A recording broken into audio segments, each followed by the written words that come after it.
All right. So, hey, everybody. We're going to try this again. I started a live a moment ago and looked like there was some type of spammer in here that was just filling up the chat with nonsense. So, we're going to go ahead and try this again. Hopefully, there's not going to be any funny business, so to speak. So, we shall see here what's going on. So, yeah, so what I plan to do tonight, it's Thursday, November 11th. Happy Veterans Day to any veterans that are out there. Thanks for your service. Thanks for doing what you did and what you did for our country and for um, just making great sacrifices. Thank you very much for that. And so what I'd like to do is I'm going to address some questions that have popped up, or questions or comments, I should say, that have popped up in some of the videos over the last couple weeks, and also to answer any questions that you guys might have. Please feel free to reach out and throw something into the chat here. Be happy to answer any questions. One thing I was saying is right now I only see that there are 3 people here. So I'd love it if maybe in the chat you would just, introduce yourself just so I know who's here with me and know that it's not like, uh, I don't know, like fake accounts or something like that. But um, so here's what we're going to do in this session. I'm going to be addressing a number of comments from a writer that we've talked about before, C19 Commander. I don't know, like C3PO, I guess. I don't know. So C19 Commander has been a previous commenter, and C19 is back. And C19 has a lot of things to say. I've informed C19 that as the kids would say, I'm living rent free in C19's head. I'm seem to be all that they're thinking about because they're watching all my videos. They're commenting all the time. And yeah, so a couple, and I can't even keep track of all the videos that C19 has been on and has mentioned, but this is what I'm going to tell you. So I don't know, male, female. I'm guessing male, but C19 had commented on one of the videos that I had mentioned earlier. What's up? What's up? No one. Um, well, hello there, Rosalie from Australia. How you doing? Thank you for being here. Thank you for commenting. There is a thing I have set up here that will only allow you to comment like every 20 seconds. So if you're trying to comment again, you're like, why won't it accept it? It just takes a little while to actually send it through. So it's not you. It's not you. It's me. The basically whoever was in here earlier, it was nuts. They just kept putting the word socks in the chat like 70 times. I'm like, what's going on? So it was weird. So I tried to do what I can to kind of keep them out. Try to keep this as legit as possible. So hello from Michigan. Well, L, how you doing? So Cooper Chew and L in Michigan. And Test the Prophet. How are you? How are you? Nice to see you. So to Cooper Chew and L, boy, you talk about Australia and Michigan. These are two. These are heavily Adventist areas, as you know. I had a lot of friends that attended Andrews University. Been to Andrews. I actually sang. Is it Pioneer Memorial Chapel? I sang in that church. I've been to Australia. I was in Brisbane. This was after I was an Adventist, but there's a large Adventist population there in Australia too. You probably are familiar with the dingo ate my baby. That was a Seventh-day Adventist pastor and his wife that a dingo legitimately took their child, and they had to go to trial. And they almost he went to jail, I think, for a little while. There was a movie made about it called Cry in the Dark, I believe. So, boy, these are definitely some Adventist areas. So I don't know if you guys are Adventist or are former Adventists, or if you are just maybe doing some research. Well, I don't know what your story is, but I'm guessing that you probably have some kind of background. Yeah, it is tragic how they were cheated. Um, eh, uh, you know, it's funny. Adventists have a lot of really heterodoxical theologies, which simply just means they're outside of orthodoxy. They're just strange. Okay, they're outside. And I have an uncle who will often ask me things. This is a literal request. This is a literal request that he will give to me. You ready? He will say to me, "Will you promise me that when the end of time comes that you won't tell the authorities where we are?" He literally makes me promise that I will not, and I said, "Yeah, I'm not going to do that." You see, I am opposed to Adventist theology, but I can and do love the Seventh-day Adventist people, many of them. There are some that annoy me. I can't deny that, but there are many that I deeply care for. And over the years, as I've had this page, I've interacted with a lot of former Adventists or people outside of Adventism that will really give me a hard time when I say that I believe that there are some Seventh day Adventists that are Christian.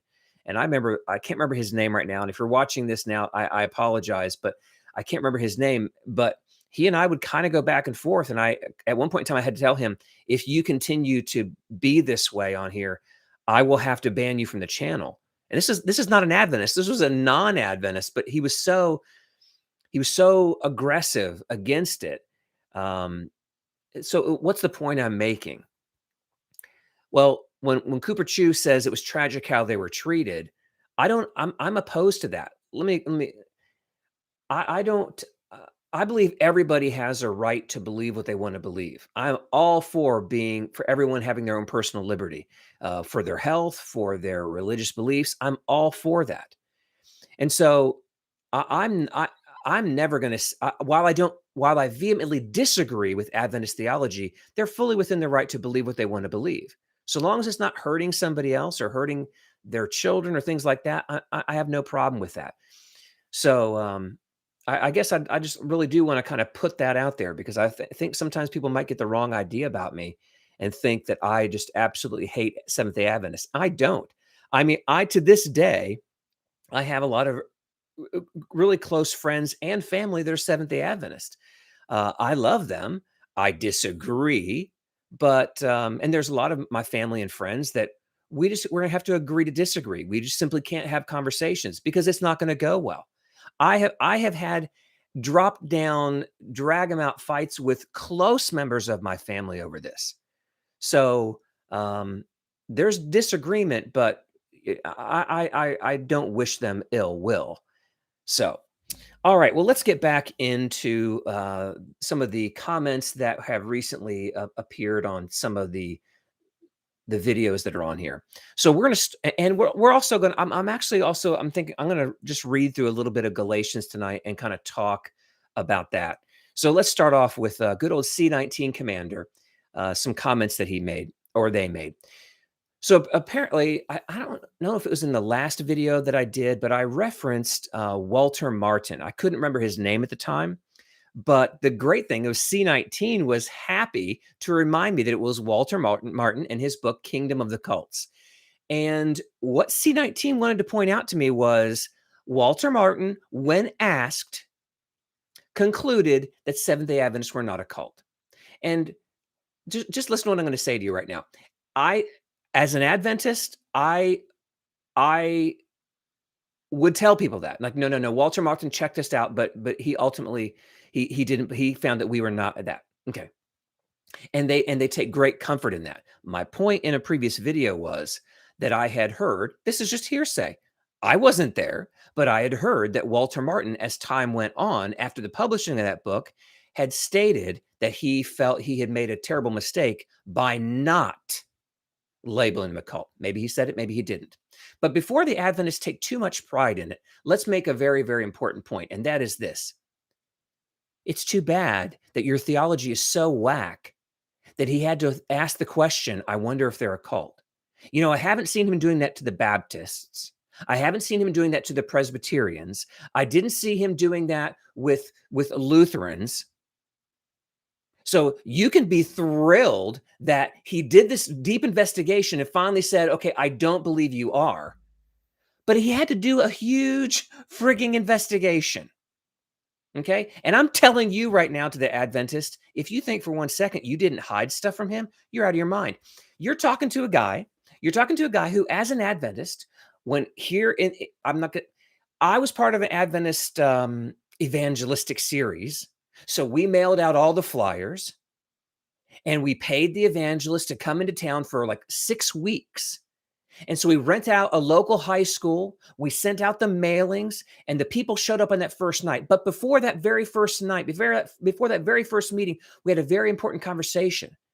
And this is what he said to us. The people who attend are going to ask you pointedly, what church is sponsoring this evangelistic series? And you need to simply tell them it's just an evangelical church. The point is, do not inform them that you are Adventists. So if you don't think for 1 second that Adventists can be deceptive, you are fooling yourself, and you yourself have been deceived. So throughout that entire series, you do not answer the question when they ask you, and they would come to me as an ordained elder. They would come to me time and time again. So what denomination is? What is the local congregation? And we're like, I really don't want to tell you. And we knew why we didn't want to tell them, even as an Adventist, because the fear as the Adventist was they've gotten wrong information. They've gotten wrong information. And if we tell them that we're really Seventh-day Adventist, they're going to go back and they're going to run with the bad information, and they're going to leave, and they're going to tell their friends, and no one's going to come. So don't tell them. And so when you look at that 6-week time period, or however long it was a long time. Whatever it is, all you do those first few nights is you just bring them the gospel. You just bring them the beauty of Jesus Christ and the crucifixion and grace and all this kind of stuff. But then it gets to a point in time that on those first few nights, you have maybe 50 people that are attending.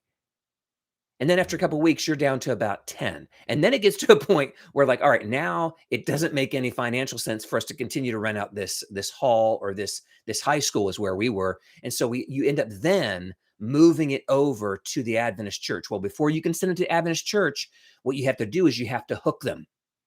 And so what they'll do is they have their, it is all an agenda. They'll have the entire theology. They have the exact order of the whole sermon series. And what they'll do is they'll get you to a point where when they invite you to the Adventist church and you say, well, I don't know about this, they'll start going, well, don't you believe this? Don't you believe this? And they will build this straw man of an argument to the point where the new believer, the immature believer, is like, well, yeah, I do believe those things. Well, if you walk away from here, boy, your salvation's really in jeopardy. I've watched it happen, my friends, and felt uncomfortable at the time, but I watched it happen. So those who are going to say, well, we were very upfront with Walter Martin. No. Now, Test the Prophet is point. I think it's clear where Martin was headed on the John Ankerberg show. Yeah. I highly recommend that you do some research. YouTube has the John Ankerberg show. I believe that John Ankerberg is still alive down there in Chattanooga, Tennessee. I've watched it. I remember watching the episode where he was with the editor of the Review and Herald, or Sign of the Times. One of their guys, remember, it's been 16 years since I left the church, so I don't remember everybody's name and every Adventist publication. But there's a number of great episodes where thank you. Yes, William Johnson, because he has that weird spelled last name, Sohn. Correct. It is a very interesting conversation. And if I can remember, because it's been a few years since I watched that, you see Walter Martin and John Ankerberg just kind of push William Johnson into a corner where you can just see the discomfort. So I highly recommend you that. So to C19 Commander, yes, it's true. It's true. Walter Martin finally said you're not Adventist, but you shouldn't take too much pride in that. You should be a little discouraged that you had to be investigated as a cult to begin with. Now, the next statement that he made, I'm going to actually hold to the end because it's about Galatians. So we'll move on. Another thing that he said in there, oh my gosh, this was another good one. I've had comments like this over the years.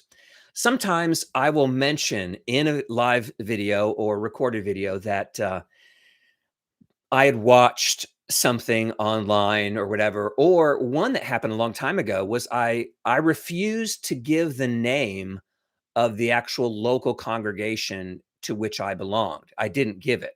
And so in both scenarios where I'm referencing a video, because that one happened just now, and one in which I mentioned a local congregation where I was an ordained elder, I had people coming at me going, basically, you're lying. If you won't tell us, then you're lying. And so what people have to understand is, I don't know how long you guys have watched these video series, but during one of these live videos that I was doing, and I don't know who orchestrated this, but during one of these live videos, my phone starts ringing and I kept hanging it up, not knowing who it was or anything like that. And I continued on with the video. And then I heard the doorbell ring and my dog barking. Now my children are in the home. They're playing video games online. So I think all three of us thought somebody else was going to get it. And so finally, no one goes to get. So I tell the live feed, hey guys, I'll be right back. I go to the front door. There are 6 police officers at the front door ready to kick the door in. Why? Because they said that somebody called from my phone to the local police department and stated that I just killed my girlfriend and I was going to kill myself. Okay. So if you're wondering why rarely, if ever, you're going to know my name, I mean, clearly you can probably maybe figure out that I'm an Ohio State Buckeyes fan. I guess I'll let you know that much. But part of the thing is I have to build a certain layer um, of protection to keep me and my family safe. So when I'm not telling people the name of the congregation or the city that I'm in, this is all part of that. Now I'm sure if somebody wanted to know who I was and get to know me, they could probably figure it out. But I'm not going to try to make it totally easy for you. And you know what? I can live with it. If you want to think that I'm a liar because I'm not going to tell you the congregation, that's okay. I can live with the fact that you think I'm a liar. I promise you, I lose no sleep. And so for C19 to tell me, you said you watched some video on Galatians. Why don't you name it? And this is what he literally said. Why don't you tell us it so we can know you're telling the truth? C19, I don't particularly care if you believe if I'm telling the truth. You know why, C19? Because nothing I say will convince you. And I'm not going to lose sleep over that either. Because you believing me, that's not my responsibility. And I'm not going to make that my responsibility. What I'm telling you is truth. What I'm telling you is how I understand this, how I believe God has made it clear to me. If you don't believe it, that's entirely between you and God. And that's all I have to say about that. Another thing C19 wanted to do, and this was a new one. This was a new one. He's calling me what is called a ratsliffer. Yes, Ratzlifer. What is that? Well, it has to do with Dale Ratzliff. So I'm going to also make it a presumption that many of you know who Dale Ratzliff is. He left Adventism well before I did. And I can remember seeing and hearing about Dale Ratzliff when I was still an Adventist 16 years ago and being very apprehensive of him. And you're saying, well, how apprehensive? Well, I'll tell you exactly how apprehensive. Give me a second. Right. I think I've mentioned in the past that one of the things that I did during my departure was I contacted the author of this book. This is Discovering the New Covenant: Why I'm No Longer a Seventh-day Adventist by Greg Taylor. I had known Greg Taylor. I had been a student at an Adventist boarding academy, and he had come and done a week of prayer. And so I had known him. And so I reached out to him, and I can vividly remember saying to him at the time, well, I don't know about Dale Ratzliff. And this is literally what I said. He seems kind of angry. And he's like, and he knowing Dale Ratzliff, he's like, well, I can tell you, he's not angry. He's a very sweet guy. All I can tell you is if a person first looks at Dale Ratzliff, his eyebrows give this kind of like evil kind of look, man. I've never met Dale. I've never spoken to Dale. I think I've read one of Dale's books. Okay. And I like what Dale has to say, but I'm no Ratzliffer.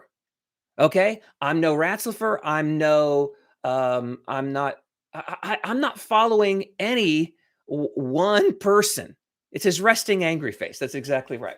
I'm really not after one person. So it's funny, eh, Adventists do this kind of stuff, whether they're labeling you a Sunday keeper or a meat eater or a rat sniffer or, whatever. They just love. That's why when you start getting into a conversation or a debate with an Adventist, all they want to know is, okay, well, what's your theology? What's your theology now? And the only reason they want to know is so they can just discount because they don't like being defensive, which I get. I get that it's not fun being defensive, but I'm sorry. I'm some of you who've watched my videos, every now and then I kind of speak to a little bit about my own personal theology and whatnot. And I'm not embarrassed of my theology, but I'm not looking to arm and to weaponize Adventists and give them something that they can just take off subject. It's just not what I'm interested in. But I thought it was funny that now I'm a Ratzliffer. And again, nothing against Dale Ratzliff. You know, in my departure from Adventism, so 16 years, I don't know that I've ever even talked on here about like what that journey looked like. I think I've talked a little bit about what led me out, but I've not really talked a great deal about what's happened over these 16 years because that in itself, the 16 years after leaving Adventism has been a rocky road as well. It wasn't like as soon as I left Adventism, oh, now I enter all truth and never is there any never again in any other church is there any sinfulness or deception or everybody's perfect. Well, that is certainly not the case. But as I left, like some of you, and some of you in very particular, I know, um, when you when you leave, you feel lost. If you're anything like me, where I was born and raised Adventist. I was baptized in in the only Adventist church I had ever known. Listen to me. The evangelist comes to town. The evangelist went to Adventist boarding academy in Forest Lake Academy in Orlando. His name was Kress, James Kress. That was the name of the guy that baptized me. You know how I know he went to Forest Lake Academy? Because he went to school with my mother. Okay, so if you want to tell me I'm a liar, you go, you have at it. I'll sleep fine, knowing I'm speaking truth. Okay, so um, what was I going to say? Oh my gosh. Anyhow, um, when I left Adventism, oh, it was all I've ever known. That's the point. When I'm leaving Adventism, I don't know any other theology. All I know is everything else is Sunday keeper and all this kind of stuff. And so for me, I when I got out, I was hungry for other people. Oh my gosh, James' brother was the best man at our wedding. It's a small world, isn't it? Oh, Mimi, it is a small Seventh-day Adventist world, isn't it? Yes, it is. That's an amazing statement. Um, but when I left Adventism, you want somebody that understands where you're coming from, man. And I'm here to tell you, 16 years ago, there weren't many. 16 years ago, there weren't many. 16 years ago, the internet was just kind of starting to get going. And I've always kind of snickered to myself because I thought to myself, Adventists have probably hated the internet because the internet was this first place where you could go and I could read documentation about Adventism and Ellen White. And all of a sudden I had a world of knowledge and documentation. I could read all about D.M. Cartwright, who worked with Ellen White and James White. I could read about Glacier View. I could read about the true how what was his name, how he actually felt about the investigative judgment, and they ultimately kicked him. No, they did. I think they just took his license. What's his name? You guys know who I'm talking about. Oh, Glacier View. Come on, help me out, guys. I know you know who I'm talking about. He's from Australia. It starts with a D, if I'm not mistaken. Anyway, Desmond Ford. No, Desmond Ford. Was it Desmond Ford? I think it was Des Ford. Okay, I'm torn between him and the dude. I'm torn between Desmond Ford and the dude that they did the movie about. That he refused to carry a gun. Andrew Garfield played him. You know what I'm talking about? Desmond Doss. See? They're both Desmonds. So I couldn't I couldn't get it straight. Okay, here's the point. Here's the point. 16 years ago, the internet opened and you're able to see all this. And I will tell you what really did help me early on. And I'm sure some of you have also used this as a resource, and that is, and I think C19 even mentioned it, former Adventist Fellowship with Colleen Tinker and her husband. And I know Dale Ratzliff was involved in that. That little magazine that they would send out once a month was a real help for me. That magazine, Proclamation, was a real help for me. Now I'm going to tell you something. It's not that I believe every single thing that Proclamation says, or I agree with everything they say. That's the beauty of when I left Adventism. No longer did I really feel like I had to agree with what every person said, especially those in power. I didn't feel that way. I was very comfortable. I was very comfortable with being able to be around other believers who had other perspectives on things like, I don't know, immersion baptism or infant baptism, or whether people had different views on the state of the dead or the second coming, or all this kind of stuff. When I left Adventism, you may remember me talking a while ago in another video about this conversation between R.C. Sproul and John. I can't think of any name tonight. Anyway, John MacArthur, and they talked about this debate between infant baptism and adult baptism, and they said this is just an intramural conversation or an intramural debate, meaning we do not believe that where we wind up on this topic is going to separate us. I didn't find that much in Adventism. Adventists would often tell you, well, this is not really a salvation issue, but if you push them far enough and if it meant enough to them, it'd be kind of amazing how they could suddenly turn it into a salvation issue. When I left Adventism, I became more of a this is just an intramural debate.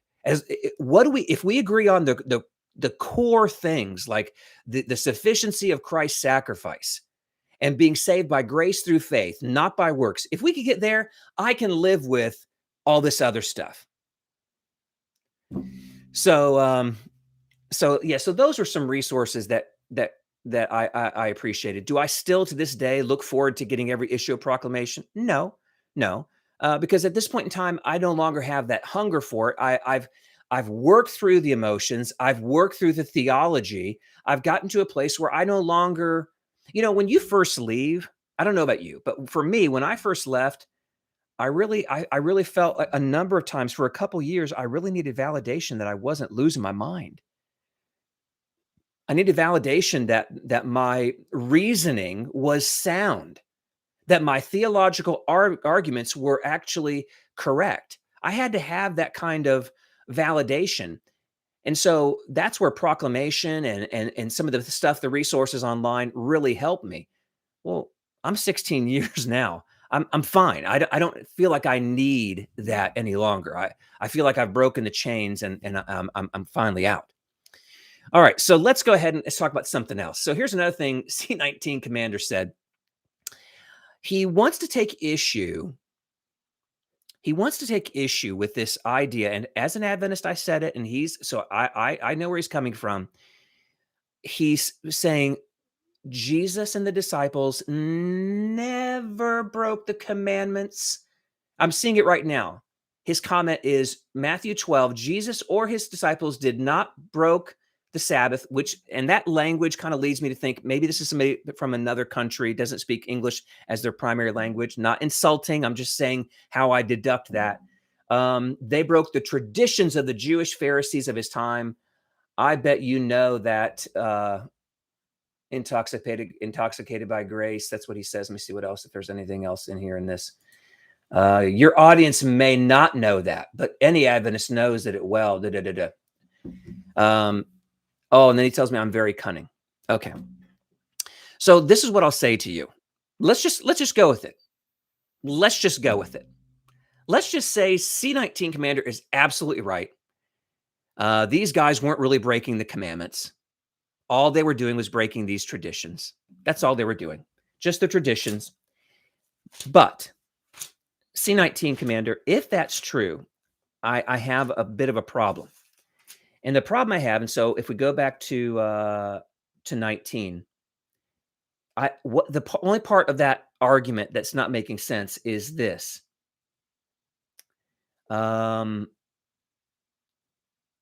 This right here. Like if you look in verse 5, Matthew 12, verse 5, he says, have you not heard about this? Have you not read about this? Or have you not heard in the law? Have you not heard in the law? That doesn't sound like tradition to me. When I think law, I think law. Anyhow, have you not heard how in the law it was not lawful for them to eat, nor for those who were with them, but only for the priest? Or have you not read in the law how on the Sabbath the priest in the temple profane the Sabbath and are, here's the word that throws me about the whole tradition thing, how they profane the Sabbath and are, this is the word, guiltless. Guiltless. Now, I don't know how, I don't really read King James Version because I don't speak King James Version. So I read ESV.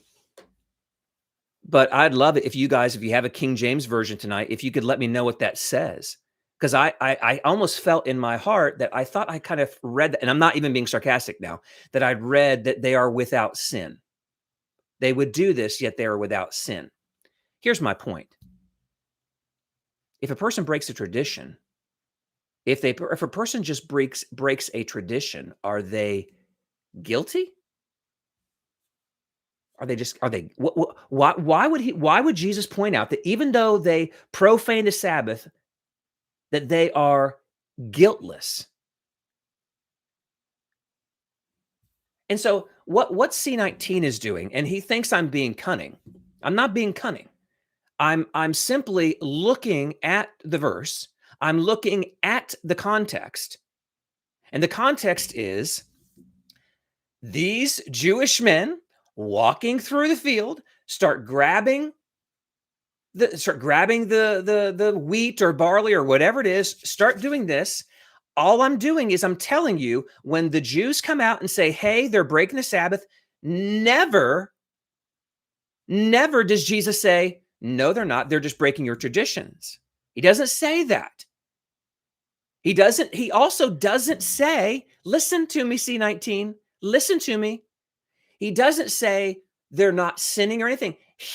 Listen to me, C19, he embraces it. He takes what they're saying and he says, you're right. You're right. They are breaking. What he does, C19, and any other Adventist is listening, read what this is telling you. Jesus is saying, yes, what they did is very similar to what the priests do every Sabbath. It's very similar to what David and his companions did. That's exactly what he's doing.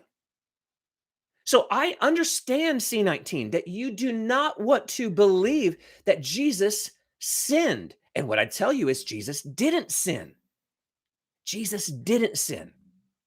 He was perfectly sinless. And this is where the Adventist brain starts breaking, because they cannot comprehend. How can you break one of the commandments? How can you break one of the commandments and say it's not sin? Because the Adventist has always been taught that's a moral law.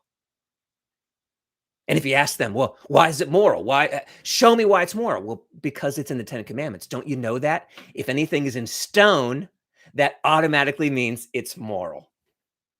Ta-da! That's pretty much the argument. It's moral because of the geology. It's moral because it's in stone. The Adventist doesn't want to go down this path because the terms ceremonial, the terms moral do not exist in the Bible. And so for them, because it's in the Ten Commandments, for them, that means it's all the same. It is immutable. It is forever. This is another thing that C19 has pointed out to me time and time again. Well, you know very well You know very well, intoxicated by grace, that the Sabbath was in it was in the Garden of Eden. Listen, you ready? Here, we'll go ahead and we'll just blow the Adventist mind. You ready? I'm going to make this statement first. You and I have to both agree that the term Sabbath does not appear in the Bible until Exodus chapter 16. There is simply no arguing this. Any concordance will show you the very first time you read the word Sabbath is in Exodus 16. And chronologically, it's before the law was given on Mount Sinai. Okay? That's the first thing I'm going to tell you. Now, when we look at the Sabbath as he gave it to the children of Israel as the sign of the covenant with Israel, when we look at that, am I going to be so foolish as to say it didn't point back to the Garden of Eden? Yes, it did. Oh, we've got him now. We've got him now. No, you don't have anything now. Here's what you have. You want to know what you have? Here's what you have. In 3, 2, 1. It says that God looked over everything that he created and God rested. That's what it says. You want to tell me, well, what does the Bible say? What does the Bible say? Well, I'll tell you what, Adventist, you tell me. Show me that verse in there where it says Abraham kept the Sabbath. I'll wait. Show me that verse in there where it says Adam and Eve kept the Sabbath. I'll wait. We're going to wait here forever because there is nothing. There is no scripture. If the Adventist will say the Bible is our only, then show me in the Bible where anywhere prior to it somebody was commanded to keep the Sabbath or did in fact keep the Sabbath. So you can sit there and you can get angry at me. You can say that I am whatever. I have confessed what I can confess, and I can confess nothing more. I can confess nothing more. And I have no problem. I have no problem that God gave to the Israelites the Sabbath. I think it's it is a glorious thing that he gave them. But not for the reasons you think. You see, God had basically created all things, most with his mouth, and then finally coming down to Adam and Eve with his hands and forming it. And then when he finally looks at everything, he says it's all good. And God rested from his work. God rested from his work. There was nothing else to do. He had provided for them everything that they needed. Their sustenance, their relational, their spiritual, it was all provided. It was all good. And God would have been satisfied to stay. Listen to me. God would have been satisfied to remain in that state of rest. And I don't know how long that rest lasted. Whether it was days, months, years, centuries, I don't know how long that rest lasted. But all I do know is that when sin entered the picture, somebody ceased resting. Now Adam and Eve, yeah, they went back to work, but they were not the only ones that went back to work. Jesus says, I am working and the Father, we are continually working. There was rest, there was Sabbath because everything had been provided. And then sin enters the picture, rest is over for God and for man. And so when we finally have the Israelites taken out of slavery, God, his special people says to them, I'm going to give you something special that's going to blow your mind. You people who've never had a day off, you people who've been working night and day, and whether under the whip or because of your own meeting your own sustenances, you've been working day and night. I am going to tell you, there's one day you're not going to do anything. You're going to start getting a taste of rest. And this rest points forward to something.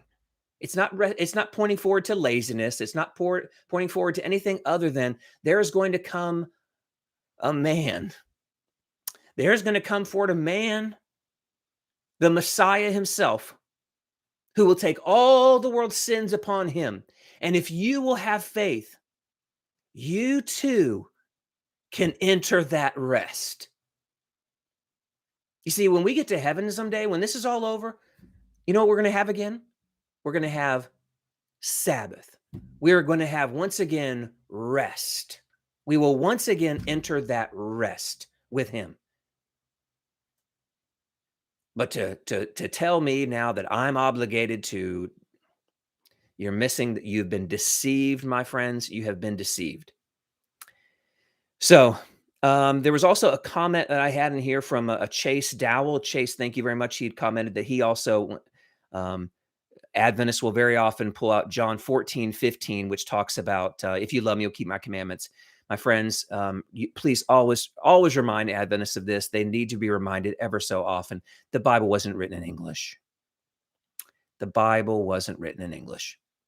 So even though you can read the Old and New Testament all in English, and even though the word commandment is over there and the word commandment is over here, though that's the English translation. They must remember that you're dealing with Hebrew and you're dealing with Greek and Aramaic. And what you also need to remind them of, that's ever so important, is that even in the New Testament, when you have the word commandment, sometimes it's in tole and sometimes it's nomos. One is pointing to a regular command, like a police officer saying, please pull the car over. And there's commands and there are laws like thou shalt not kill. They're entirely different. Do not let the Adventist fool you in this argument, because this is what they do time and time again. So it's been 41 minutes. Let's do our last thing. And let's talk about the final point that C19 wanted to make. And that is, this is a doozy. Galatians is only about circumcision. That's the argument. Galatians, the book of Galatians, Paul's letter to the church in Galatia is not about the whole law. It's just about circumcision. And that is just, that's terrible. And I'll tell you why Galatians says that's incorrect. C19. This is Galatians 5, verse 3. I testify again to every man who accepts circumcision that he is obligated to keep the whole law. Now you might think, well, see, there you go. There you go. You can. This is. I'm watching my words. No one. I'm watching my words. I'm not calling anybody stupid. This is a very naive argument to state that maybe based upon this verse, that the real issue is Paul just didn't want them to get circumcised. If that's your position on here, you've not read the book. You have not read the book, because the book, the letter to the Galatians is all about do not step foot back under that law. Because the moment you do that, you make the offering and the sacrifice of Christ for nothing. I've thought a lot about this over the years, and that is when Peter walked on the water.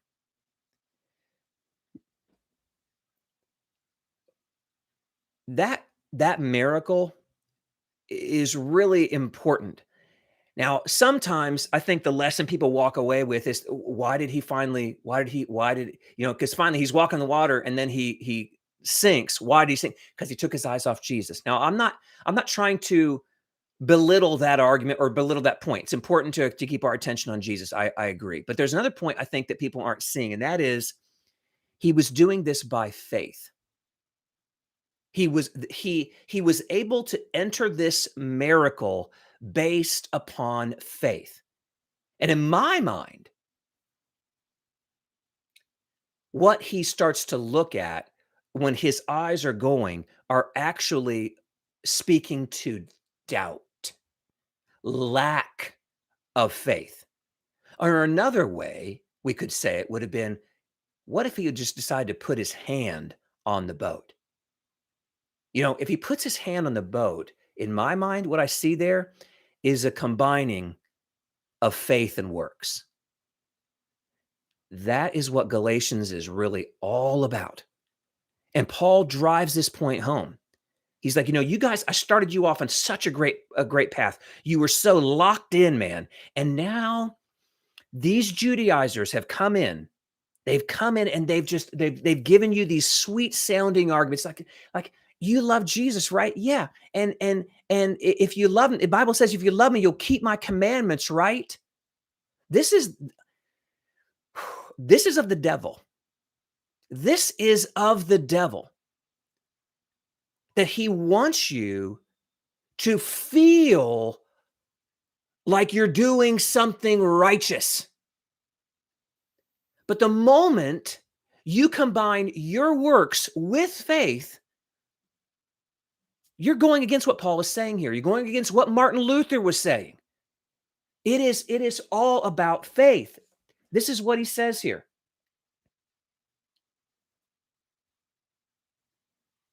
Oh my gosh, this is such good stuff. I love this book of Galatians. Have I ever told you that before? Here it is. This is Galatians chapter 2, starting in 15. We ourselves are Jews by birth and not Gentile sinners. So he's speaking to Jews. We're not like those dirty Gentiles. Yet we know that a person is not justified by works of the law, but through faith in Jesus. So we also have believed in Christ Jesus in order to be justified by faith in Christ and not by works of the law, because by works of the law, no one will be justified. And yes, the Adventists will immediately want to go to James and go, yes, but faith without works is dead and blah, blah, blah, blah, blah, blah, blah. Listen, I'm not saying that true faith will not lead to works. What I'm telling you is that if you're trying to help God out, you're not. That's what this book is all about. And so when the Judaizers want to come in and say, you know what, the faith thing is rock solid. There's no denying it. The faith thing is rock solid. I do need to tell you, though, the Judaizer says that, the circumcision thing is a must. It's a way that you show people. They make it salvation. They make it a salvation issue. This is what has happened here, is that they're combining faith and works. And so when we want to say, well, no, it's really just about circumcision. How do I say this kindly? You're full of it. You're full of it. This is what it says, Galatians 3, starting in verse 10. For all who rely on the works of the law are under a curse. For it is written, cursed is everyone who does not abide by all things written in the book of the law and do them. Now it is evident that no one is justified before God by the law, for the righteous shall live by faith. But the law is not by faith. Rather, the one who does them shall live by them. This is Paul's point. He's saying to them, you can't just pick and choose. When you decide that one of them is required for salvation, you just put yourself under all of it. And so C19 wants to say it's just about circumcision. It's not. You see, when I left Adventism, one of the first churches I went to, I don't know if I've ever told you guys this story. One of the first churches I went to was a non-denominational church. And me, being an Adventist, only knowing Adventism, had no idea what non-denominational meant. I thought, foolishly, it means there's no real theological bent. Wrong. There's a theological bent.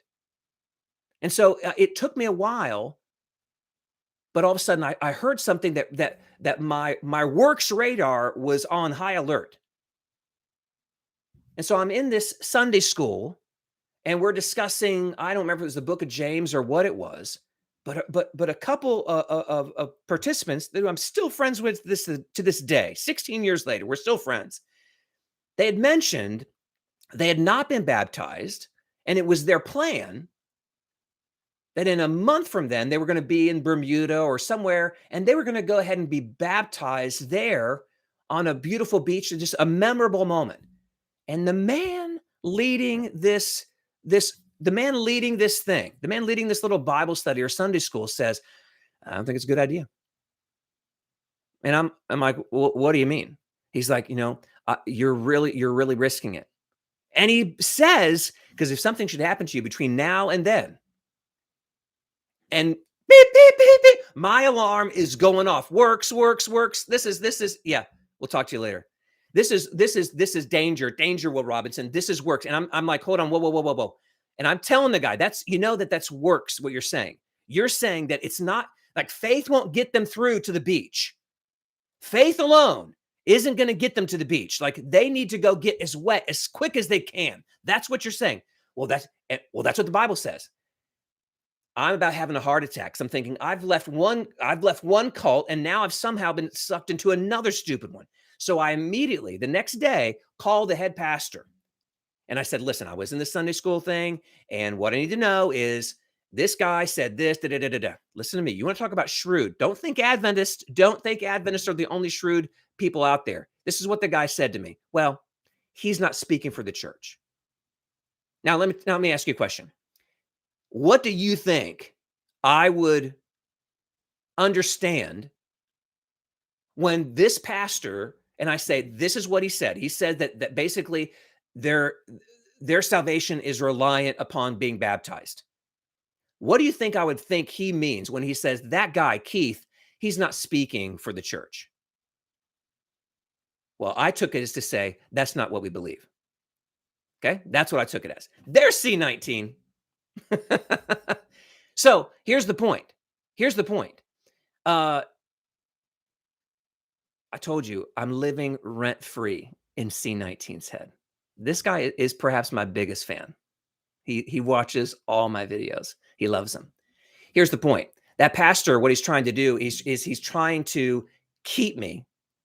And so he's actually stating a fact. And that is this guy is not paid. He's not on staff. But he does not ever say, I disagree with what he is teaching. The guy was actually speaking exactly what that denomination actually believed. And it only took me 5 years after that to figure it out. So this is the kind of stuff that we've had to deal with. So C19, we were just talking about Galatians and how it's not just about circumcision, but it's actually about stepping back under any of the law. The moment we combine faith with any single law, all of a sudden you've lost it. You see, C19, the thing that you and every Adventist needs to really take seriously, the thing you really need to take seriously, the thing that you need to take really deep pause on is this verse in here in Galatians, because it's one of the strongest statements in all the Bible. It's in Galatians chapter 1, and he starts in verse, let's start in verse 6. He says, I'm astonished that you are so quickly deserting him who called you into the grace of Christ and are turning to a different gospel. Not that there is another one, but there are some who trouble you and want to distort the gospel of Christ. But even if we or an angel from heaven should preach to you a gospel contrary to the one we preach to you, let him be accursed. The Greek word here is anathema. If anyone is preaching to you a gospel contrary to the one you received, let him be accursed. C19, brother, sister, whatever you might be, I hope you're hearing that it is a serious thing to be combining faith and works. And if you're thinking we don't combine it, you are fooling yourself. You are fooling yourself. When Mrs. White herself has written letters stating, for those who have once tasted the sweetness of the Sabbath, if they should turn their back on it, the gates of heaven shall be closed to them. You tell me that that's not making it a salvation issue? When Mrs. White and the Adventist Church teaches that the Sabbath, not the Holy Spirit, but that the Sabbath is the seal of God, how can somebody be saved if they don't keep the Sabbath? If it's the seal of God and I don't keep the Sabbath, and you want to tell me that the Adventist Church is not teaching another gospel? My blood pressure is going up, my friends. My blood pressure is going up. But I'm not calling anybody stupid. But I'm telling you right now, C19, you are way off, my friend.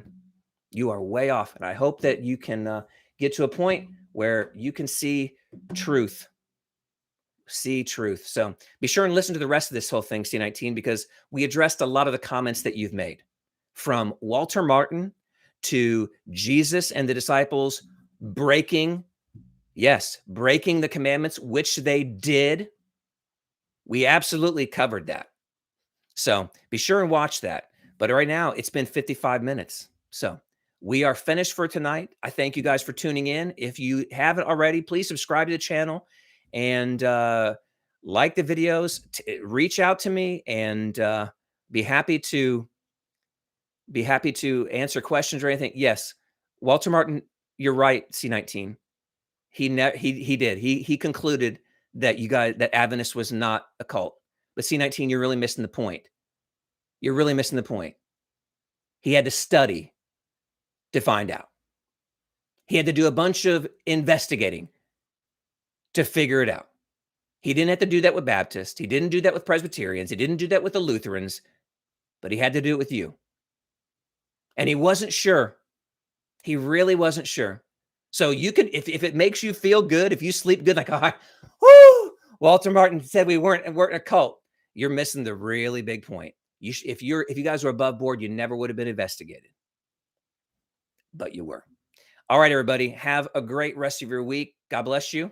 We'll see you next time.